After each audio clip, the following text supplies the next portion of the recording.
How to stop next episode or recommendation screens on your streaming services. Hey everybody, in today's video, we will be guiding you through the process. So without any delay, let's just head over to the process.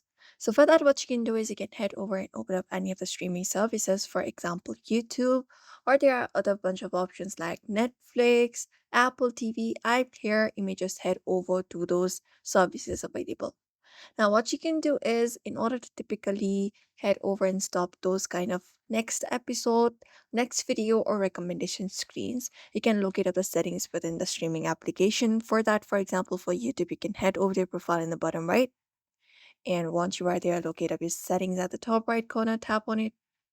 And once you tap on it, you may look out for general option, tap on it, or you can look out for autoplay option if available within settings.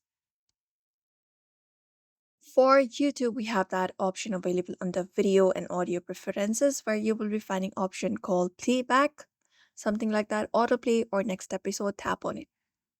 Now, once you tap on it here, we will be finding an autoplay feature available or the option to play the next episode automatically.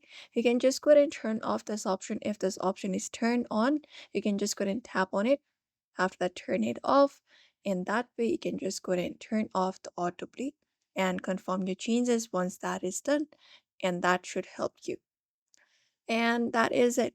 If you would like to turn off the recommendation screens, what you can do is you can just basically head over to streaming application and play the video in full screen. That way, you will be not getting any kind of recommendation screens on your recommendation options within your screen.